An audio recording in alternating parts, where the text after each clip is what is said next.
சின்னஞ்சிறிய என் செல்லக் குழந்தைகளா, இப்ப நாம ஒரு குட்டி முயல பத்தி பார்க்க போறோம். அதுக்கு அதோட பாட்டுனா ரொம்ப பாசம். பாட்டியும் ரொம்ப அன்பானவங்க. ஒரு நாள் பாட்டிக்கு உடம்பு சரியில்லாம போச்சு. அவங்களுக்கு ரொம்ப களைப்பா இருந்துச்சு. குட்டி முயல் தன்னோட பாட்டிய பார்த்து ரொம்பவே வருத்தப்பட்டுச்சு. ஐயோ! பாட்டிக்கு என்ன ஆச்சு? எப்படி அவங்கள நல்லபடியா மாத்துறது? அப்படின்னு யோசிச்சுச்சு. அப்பதான் அதுக்கு ஒரு விஷயம் ஞாபகம் வந்துச்சு.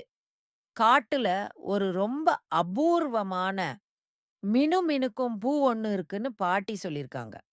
அந்த பூவ கொண்டு வந்தா எந்த வியாதியும் சரியாகிடும்னு பாட்டி ஒரு பழைய புத்தகத்துல காமிச்சிருக்காங்க.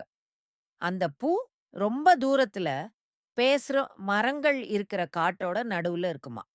உடனே குட்டி முயல் துணிச்சலா ஒரு முடிவை எடுத்தது. நான் எப்படியாவது அந்த பூவ பாட்டிக்காக கொண்டு வருவேன். அப்படின்னு மனசுக்குள்ள சொல்லிட்டு, சின்னதா ஒரு பையில சில உணவுப் பொருட்கள எடுத்துக்கிட்டு வீட்ட விட்டு கிளம்புச்சு. அதோட குட்டி கால்கள் வேகமா நடக்க ஆரம்பிச்சது. அது மெதுவா பேசும் மரங்கள் இருக்கிற காட்டுக்குள்ள போச்சு. அங்கே இருந்த மரங்கள் எல்லாம் கிசுகிசுன்னு பேச ஆரம்பிச்சது.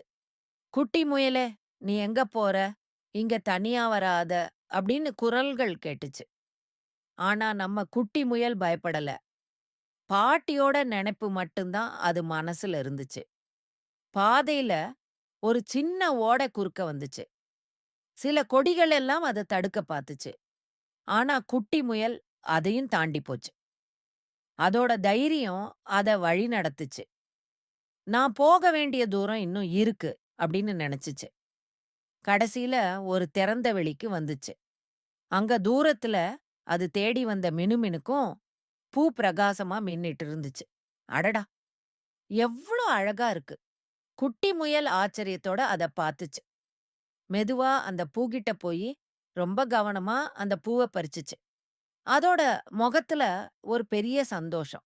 ஏன்னா, பாட்டிக்கு உடம்பு சரியாகிடும்னு அதுக்கு தெரிஞ்சு போச்சு. குட்டி முயல் வேகமா வீட்டுக்கு திரும்பி வந்து, பாட்டி கிட்ட அந்த பூவ குடுத்துச்சு.